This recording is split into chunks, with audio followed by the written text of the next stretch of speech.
Exemestane, I don't know how you say it, but commonly sold as Aromasin is a aromatase inhibitor. We're going to look at it today. This is its application for bodybuilding. Before you do that, please take the time to like my video, subscribe. I get a lot of people watching my videos, but not many subscribing. I'd really appreciate it if you subscribe. I'll keep cranking these out for people seem to like them. I want to reiterate that the primary objective here is harm reduction. A lot of young guys are going to do this stuff regardless. I want to try to provide hopefully some science-based information and some real-life experience to help you make better decisions and do this more safely. Also, you can follow me on Paul K Barnett on Instagram if you want to get the heads up on when things are coming out. But anyway, let's dig into this. So, Exemestane is an oral anti-estrogen drug. Um, More specifically, it is a steroidal suicide inhibitor. And what we mean by suicide inhibitor is that it is an aromatase inhibitor that binds irreversibly to the aromatase enzyme. So when it binds to the enzyme, that enzyme is neutralized. Whereas letrozole and anastrozole are reversible. So what ends up happening a lot of times with anastrozole and letrozole is you get um, estrogen rebound as the enzyme becomes active again. I don't know specifically with exemestane, but my anecdotal experience is that I don't get the same type of estrogen rebound when I come off.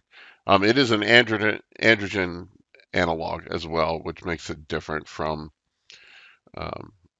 from letrozole and anastrozole.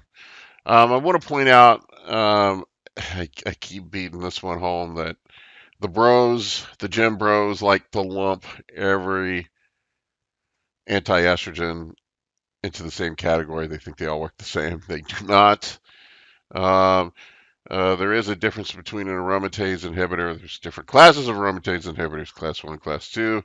And there's also serum selective estrogen receptor modulator, which would be tamoxifen, which attaches to the um, selectively attaches to the receptor in breast tissue to block estrogen in that location. This exemestane was originally developed as a breast cancer treatment, as all aromatase inhibitors were.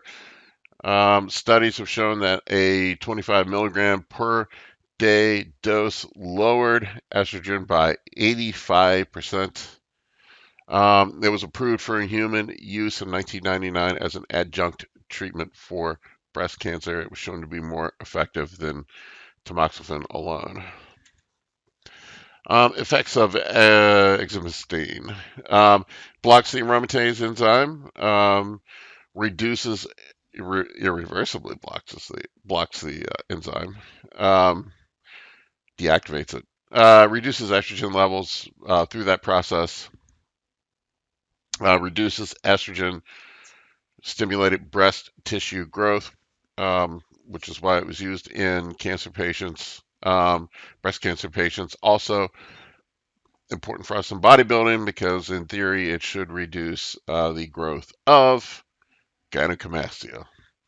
Um, Note, I've looked, there's, the bro myth that it doesn't.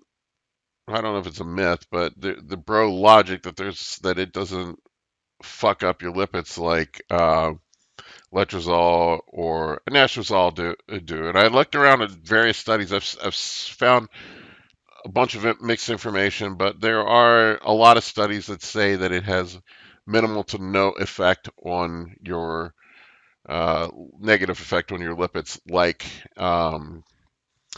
anastrozole and letrozole can. I can tell you, letrozole crushed my lipids, but this is, for the most part, it seems to be easier on your lipids than those two are.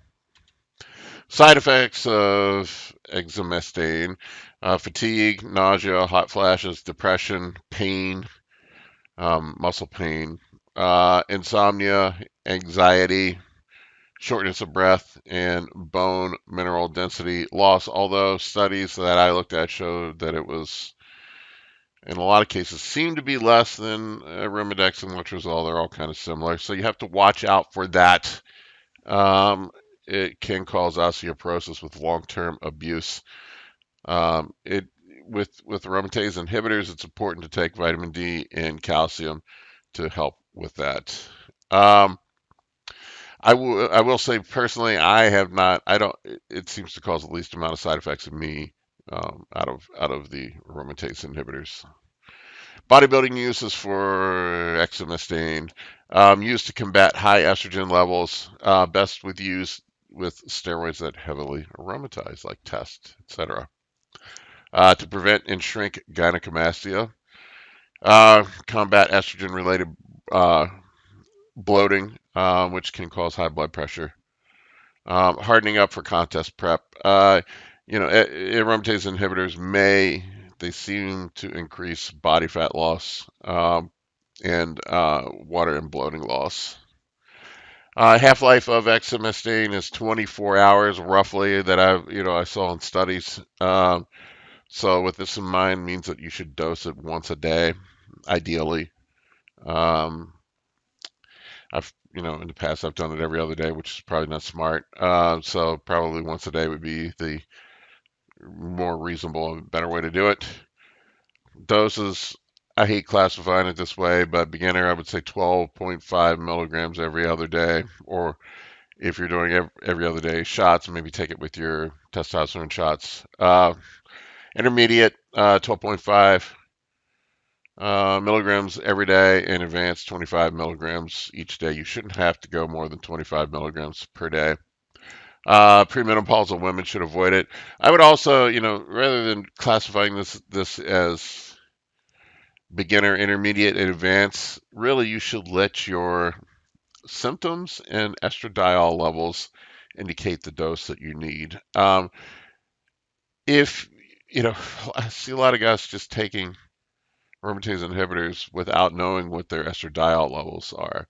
Get it tested. Find out. I mean, you're just throwing spaghetti at the wall, and seeing what sticks. When you're doing that, you have no idea. You might not even need it. Even if your estradiol is a little high and you're not having blood pressure issues, you're not having issues with gynecomastia, don't take it, because estrogen is actually healthy for you. It protects. It's neuroprotective. It is good for your lipids. It also is good for muscle growth. So if you're not in contest prep mode, I would try to use as little as possible when it comes to anti-estrogens, or none at all if you can get away with it. My experience, my estrogen always runs high, just always has. It just generally cannot get away without using at least some small level of aromatase inhibitor. I've found that when I use exemestane, that my lipids are fine. I don't have any negative effect on my lipids. That's been my experience.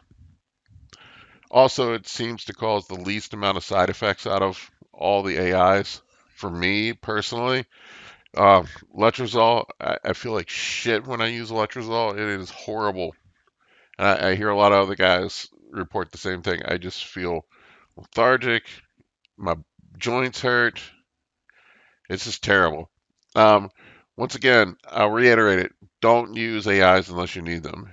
Um, it's been my experience, from looking at my blood work, that it is not as effective for lowering estrogen as Arimidex or letrozole. Although the studies that I looked at said, 25 milligram per day dose will lower it 85%. It's just not been my experience. Um, an important note, I've made this note about all aromatase inhibitors. They do not help with estrogen symptoms from non-aromatizing steroids. Um, Anadrol, anadrol has some sort of effect where it can directly attach to the estrogen receptor and cause gynecomastia. This is not going to help you. Anyway, thank you for watching my video.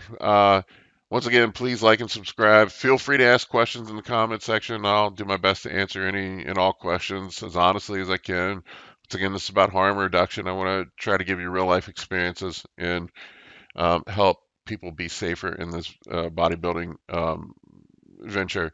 If there are other videos you would like me to make, please let me know. I'm happy to take suggestions, and follow me on Instagram at Paul K. Barnett. Thank you.